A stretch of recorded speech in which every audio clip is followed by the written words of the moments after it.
Namaste, and welcome to this series on the amazing Veda. Now, I want to give a little bit of an introduction to what we are trying to do today with Dr. Pariksith Singh. A couple of years ago, I was instrumental, along with some friends in India, in starting a series of conferences called the Living Veda. And building on that start, Dr. Singh has now initiated a series of tweets actually on X, on that platform X, very short notes introducing, Gen X or Gen Z or all the younger people uh, to the Veda.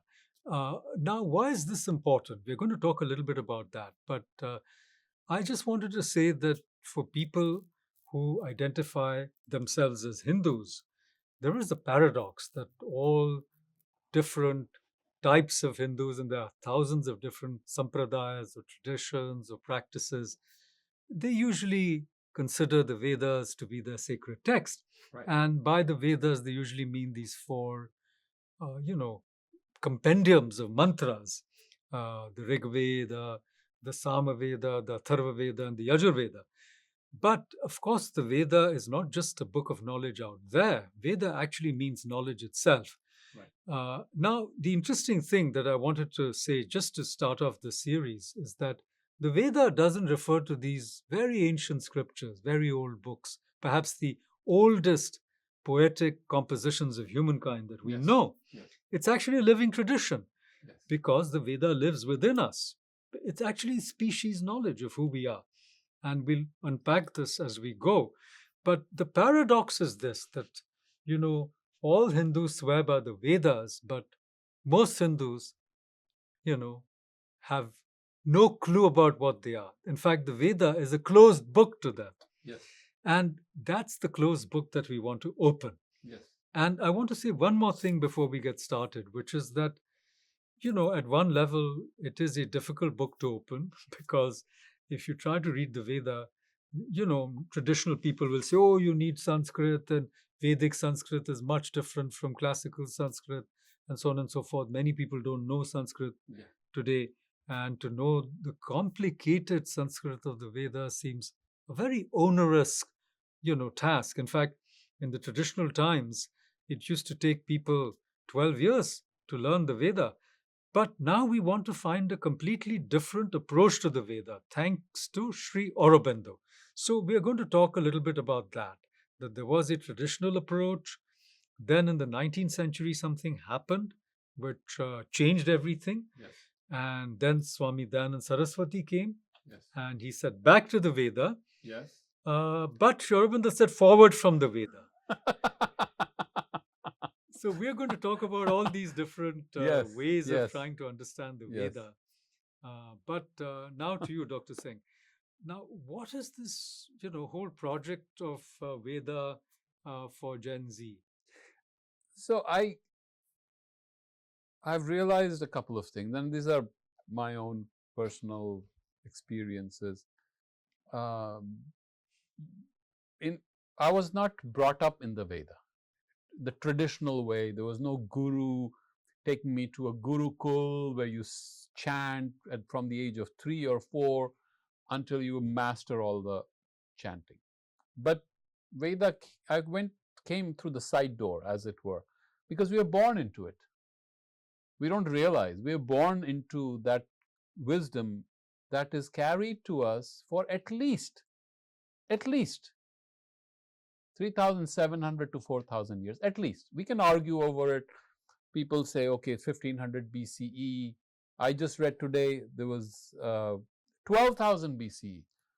I've taken a very, and this is a personal discipline, very open approach to it now. I'm not arguing. This is your information. Let's bring it up. People can look at it. The text they're trying to date. Right. But the wisdom is timeless. Wisdom is timeless. That's why I call it species wisdom. So no need to No, we're not worried about argue details. about the dates. No. Yeah. The second thing is, I've fallen in love with the Veda.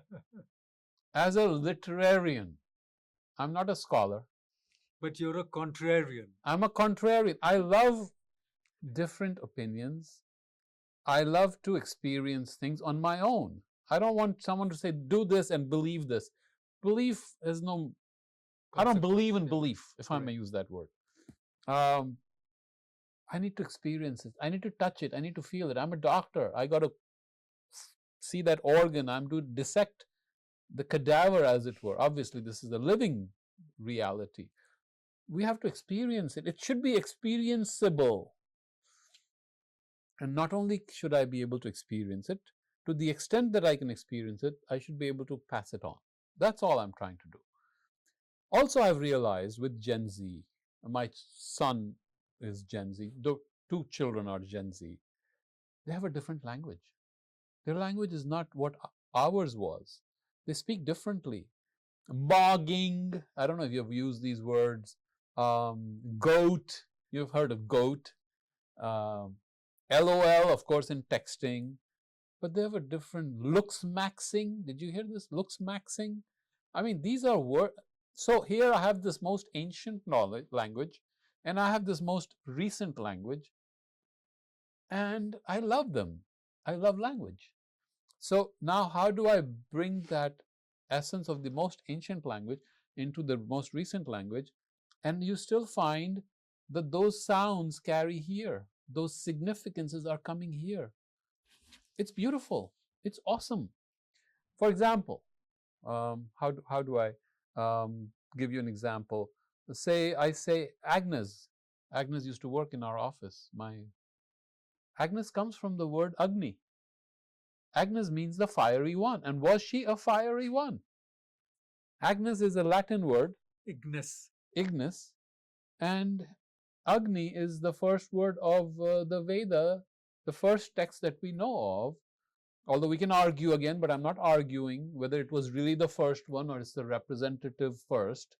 We can, but Agni mi ire, this is the first word, Agnim.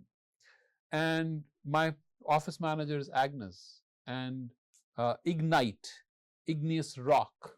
And the person who started the counter-revolution in the Catholic Church, Ignatius Loyola. Ignatius, he was really, I mean, these are very, agape, there's a powerful word in Christianity. Yes. I love that.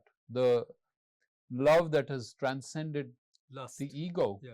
This lust. So there are 4 kinds of, love in Greek mythology, and you can correct me.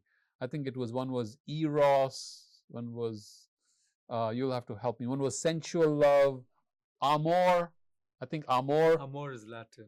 Is it Latin? Yeah. Okay, sorry. I'm mixing my Doesn't Greek matter. and Latin. Yeah. There are 4 levels of love. Agape is the highest, most mature form of love. Because it's very pure, because it's been purified through the fire. Right. So ag is the same root as agape. Agni. Yeah, agape. Agape.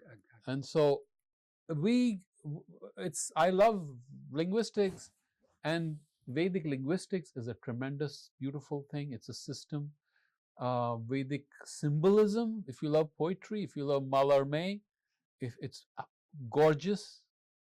And I'm not saying it for a religious reason, because you cannot tie it up in religion either. It is pre-religion. It's pre-philosophy. It's also pre-nationality. So this was something that our ancients came in a very innocent way and are picking up things that are very sophisticated, and very sophisticated poetry. So I'm just trying to bring that, and whatever I come to, I share it. Tweets actually is a great literary medium I have found. In some ways, a better literary medium than a book. I'm learning. Yes, because it gives you a limitation. Yes, like a haiku, you've got to shrink your thought, make it precise, and it's an art form. So we're going to look at these in the next episode. But see, we have a book here that you did, The Veda Made Simple. Yes. Now, how is this project different from what we have here? And can you... Yes, please tell us. And, I want to tell our viewers that we must bring in Sri Aurobindo, because we're doing it as a part of the Sri Aurobindo chair. Yes. But it's Sri Aurobindo who's given us the key to understanding the Veda. Yes. Because we know that sometime in our historical, whatever, all the trauma that the civilization went through, the Indian civilization, they had to separate the ritual aspect from the philosophical aspect of Yes. the Vedas. Yes. So Shankara said, look, those who want to chant the mantras and do the rituals to gain wealth and fame and progeny and chariots and horses and kingdoms and this and that. So you do those rituals. But if you want to get to the core of the teaching, the philosophy, go to the Upanishads, go to the Bhagavad Gita, Yes. or to the Brahma Sutras, Yes. and then you find the path to liberation. So they Yes. kind of bifurcated Yes. the two, Yes. which in a way it took Sri Aurobindo, so 1,000 years later, to say they're not separate. Right. So this worldly and the other worldly, Right. the whatever the success in this world, you're running a business. We've Right. got another series about that, Right. and you want to find your own truth, the transcendence. They go together, and only in the Veda the two are together. So we bring in Sri Aurobindo because in a way he gives us the key to understand the Vedas. Yes. Yes. So what is this key? And I think you've described Yes. it in Yes. the Veda Made Yes. Simple. I tried, although in a very incomplete manner, because the Veda is like the ocean. 7 oceans. It's a body of universal proportion. It's a massive work, Yes. and it has so much in it. So to try to put it together is a very limited approach. So I realized that it's almost like a simplification that is no longer adequate for your own sake. So it's falling in the first time you fall in love with a girl, you immediately see something, you're in love, and then it goes deeper, if I may use that word. And so as the love is going deeper, I'm seeing various beautiful things, simple things in the Veda that are even more fascinating. And the femininity that you notice in your love, suddenly I'm noticing things in the Veda that I had not noticed before. The literary genius, the art, the symbolism, of course, and the depth of simplicity but great sophistication. So you're saying that we don't even have to go to that key that Sri Aurobindo gave us. You can just start with the words, the sounds, the language, Yes, and touch, slowly experience, open experience. See, the problem is we go with baggage, we go with a narrative. Okay, this is all a physical ritual and they have to do this ritual. I think the first thing that Sri Aurobindo did for me was to take that thing away. See, by the way, it's also Yes. very interesting because, till the 19th century, the Vedas were transmitted orally, Yes. which is a miracle Yes. of preservation, pronunciation. Yes. It's unmatched anywhere. Imagine memorizing with the accurate pronunciation thousands and thousands of mantras. Just to chant them would take days. And they did it. And then suddenly in the 19th century, just as when Caxton printed the Bible, suddenly, or the Gutenberg and others came a little later, suddenly the Western Indologists, they just gathered this corpus of the Vedas by bringing the Pandits and those who knew, and they just published it. So now that secrecy, the taboo in listening to it, the whole idea that it was only for a few, that was gone. And suddenly it was a text, Yes. and you could go back and forth. Yes. You could, focus on it as you could any other literary work. And then that led to a revolution in interpretation. Why? Because for the first time, all kinds of people, educated people, not so well educated people, people who could read and write, they could see what it was about. Yeah. But here's what the West did by, in a way, demystifying the Veda and making it so public. It also desacralized the Veda. Yes. And basically, what they said is, oh, these are the primitive songs and utterances of Yes. our forefathers Yes. and now we are sophisticated. Yes. We don't need all this. And it's mumbo jumbo, it's nature worship. So they basically turned the Vedas into some sort of prehistory of humanity. Whereas, as Hegel said, humanity came into rationality only in Europe. Yes. So it created a colonial stereotype about how to understand the Vedas. So earlier, Because of a variety of factors, you separate the Veda into Karmakanda Yes. and Jnanakanda. Then later in the 19th century, what you do is you suddenly make this the primitive utterances of our forefathers and nature worship, etc., etc. And you also bring in the historical, critical, philological approach, whereas the Vedas resist, as we just said, dating, authorship, all Right. the modern ideas, Yes.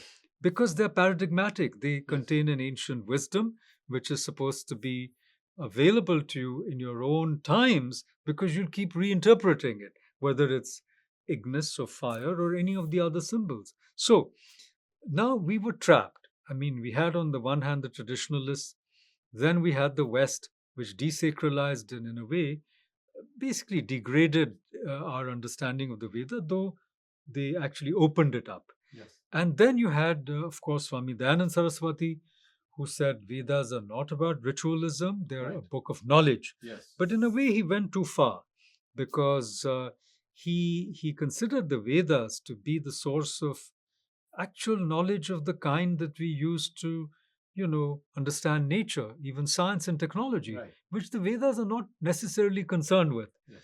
And that's why we needed Sri Aurobindo, who Yes. could, combine these two approaches. Right. And he was able to take in Yaska, the very old Nirukta, Yes. the etymology. He was able to do the philological, means having the book in front of you, all the modern Western techniques. He was able to get the Sayana Yes. commentaries, which were basically about rituals and the ritual understanding. And then he gave us this key. I call it a key because he shows that the Vedas are essentially a struggle. It's a story of a struggle Yes. between our own lower nature and higher nature. And in this struggle, like in any great classical epic, the gods, the goddesses, all the powers of nature, everybody's involved in this struggle. Now, it seems to me that what you're trying to do is to say that yes, we have some of this, but let's for a moment leave it aside and just drop all these, preconceptions and then just look at the text Yes. without any, not just preconditions, but without any prerequisites. That's right. And let's just just listen to it, see what it means. Yes. Don't get intimidated. Yes. And I love the way you said, well, to somebody born and raised in America, if you say Agni, they don't know. But if you say Agnes, Right. don't you know at least one Agnes in your school or in your neighborhood? Yes. And so you're helping to open this so called mysterious and formidable corpus. Right. And corpus, of course, means a corpse or a body, Body. but you're infusing it with life. So now, can you give us an illustration Right. of how you think you can do it through the platform X? Right. So, for example, and again, and I wanted to, maybe I didn't communicate it correctly. What Sri Aurobindo did was he opened it up for us, right? Because it's an exploration. He opened the exploration and made it truly multidimensional. That which was unidimensional, good service created by Max Mueller, getting it printed and all, brought it down at our level, beneath our level, fine. But Sri Aurobindo says, no, there is something more in there, something of mystery which you guys have missed, because you have to have a poet's heart to appreciate poetry. It's like giving 4 quartets to a person who is an academic. They won't appreciate it. They still don't appreciate T.S. Eliot. So this is a fabulous work of poetry, of art, of linguistics. Jameson and Brereton, the latest massive work of translation. You know what they say in the first line of the Rig Veda, a smaller little book they have brought out? It is a signal work in human religion and literature. Unfortunately, it is not studied by those who come from that background.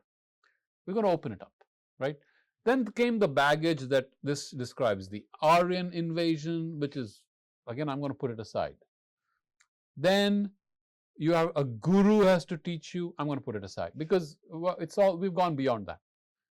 I've seen more trained people botching it up in their pronunciation than anyone else could. So that doesn't hold.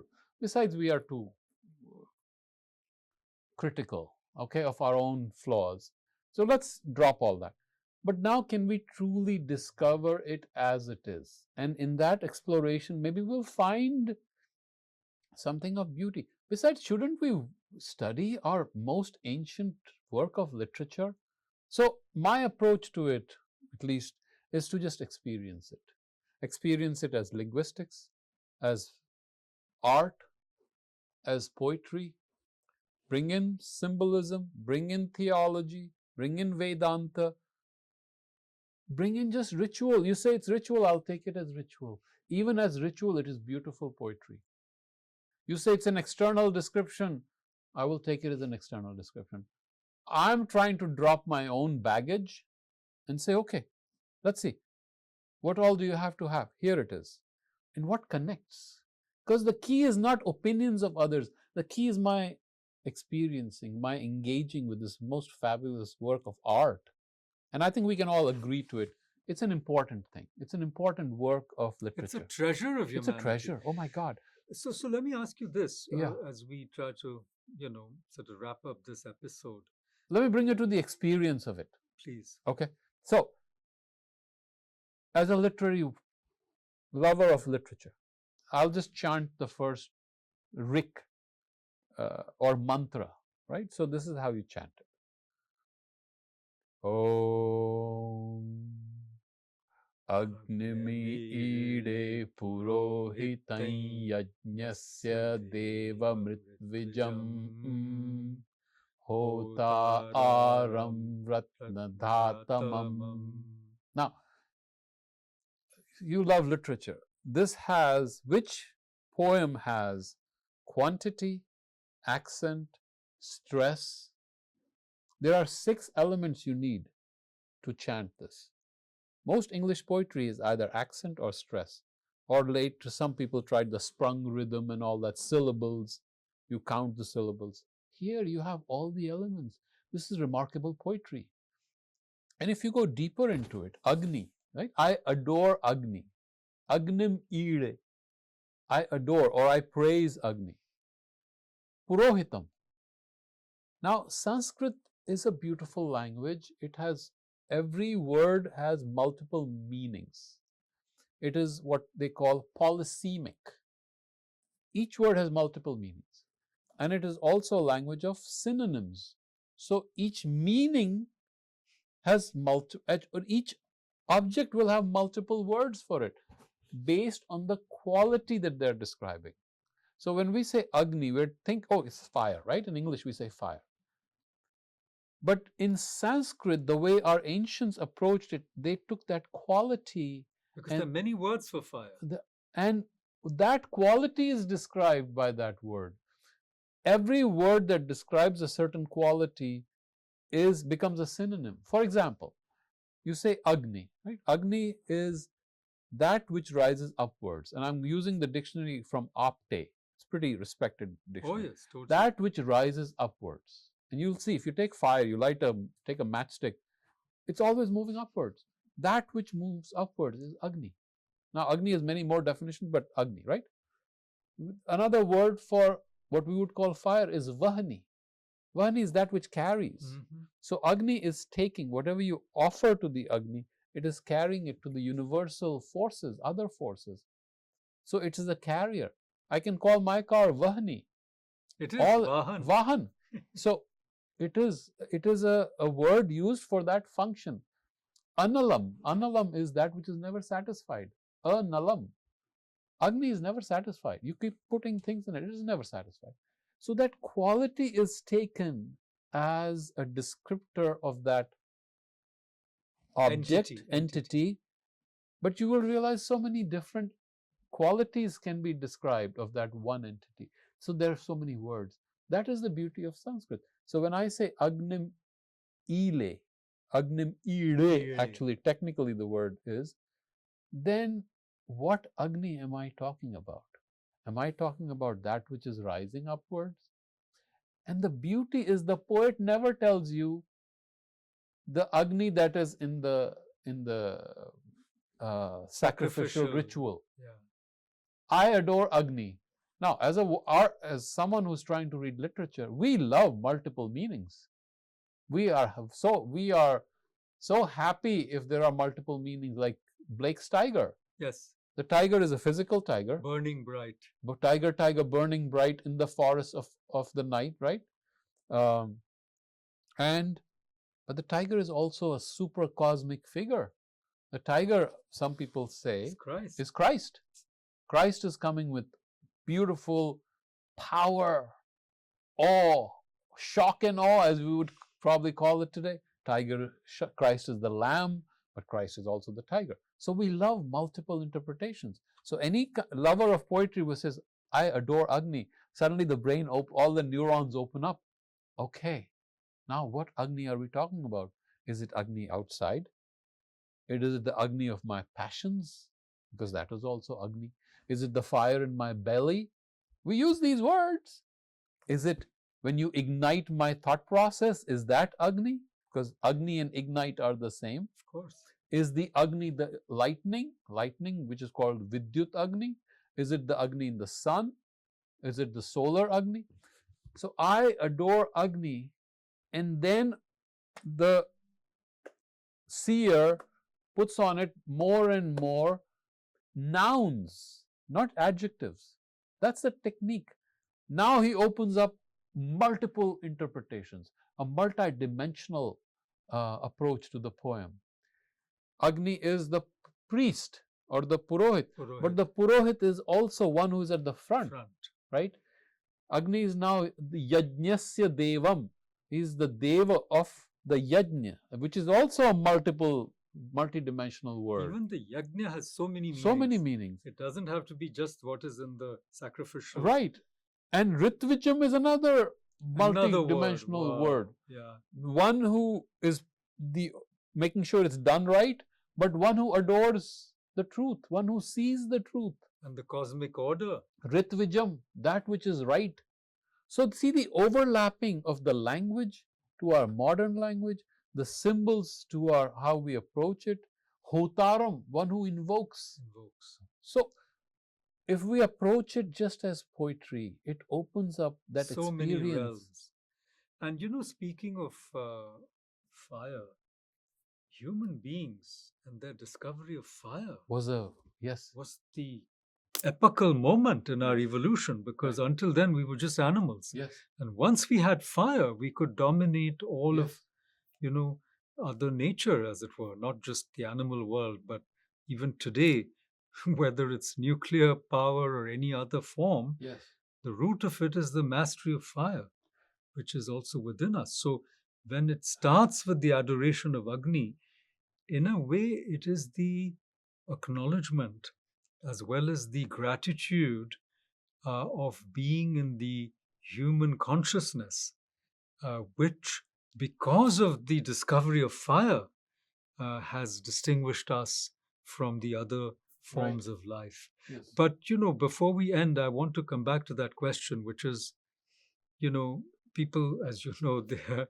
so quick to criticize. The moment you hear the word Veda, though you've completely, got us out of those ideas and religiosity and all that. But how about this form, social media and, X, which is also so full of very toxic things. Yes. Now, we are trying to purify X as well. Agni, we're going to put some Agni there. But, people will say, oh, you're making this very sacred thing, so sacred that, you hesitate even to utter it. You're trivializing it, which is not what we want to do. So how do you say that the object is actually like Agni, to raise the consciousness through a medium which is popular and open, but not to trivialize the wisdom? See, we are in this world, take it or leave it. My children are not reading books. Nathan or Lenora are not going to go to the library and pick up a tome on the Veda. How do I... What about this one? They're not going to read this. My son is never going to read this. I have to give him tweets. I have to give him bite size. This is a generation with ADHD. Okay, they have no interest. Dad, what is in it for me? Does it change my life That right we're going to now? talk about next time. What Right. is in it for me? So But this is my great realization. A tweet is an art form. We can convert it into the most toxic thing in the world. We can talk about J-Lo. I don't even know anymore. yeah, The whatever. actors and actresses. We can No, talk it's about much worse. It's a brain damage. brain by- rot, right? They Yeah. call it. No, but can we ignite the brain using this as a literary medium? It is a work. It is like a haiku we could use. Can we create a work of art, of literature as a tweet? There's an idea for you. No, totally. I'm completely sold on this. So in fact, let's bring that experience and let's bring the Agni, the beauty of Agni. Oh my God, Agni is in the water. Look at the beauty of the symbolism. Agni is in the water. Your brain goes for a toss. Agni is in your heart. Agni is your purity, right? Agni will always be pure. It can go into the most toxic medium. It will be pure. You tell me if it is Agni and I put it in the most darkest, dirtiest of places, it is pure. That is the divinity within us. No matter how much junk we bring in our lives, our divinity is pure. We always have it. We need to find it. We need to ignite it. We need to treasure it. And we need to spread it. and I think spread it. Yeah. that's, In fact, in carry the torch. in fact, in the spiritual tradition, Yes, you use a light yes, to light your own lamp, yes. not to set your house on fire. So we want to use the torch of Agni or the light of Agni or the lamp of Agni, Atto Dipo Bhava, as the Buddha said, this light that shines within, which is also in the Veda, to bring it to this new medium, Yes. X, the platform X, and then to invite others to light their own lamps Yes. with this flame. Why not? And our rishis they wrote in small couplets, True. three padas, 2 lines. Why can't we do it? Anushtup. And Anushtup, four padas, 4 feet. right? 4 feet. We can write it. They were masters of language, Of compression. of symbolism. They played. They had this. Oh my God, the joy of playing with it. I mean, I go into it. My brain is just so happy. They're playing with it all the time. The words, the sounds, the figures of speech. So I think we need to be playful. We need to grow up. And yet, playful doesn't mean disrespectful. No. Not at all. Exactly. No. So anyhow, please join us in this journey of the Yes. amazing Vedas and see you next time. Yes. Please like and subscribe our YouTube channel and support our efforts in whatever way we can.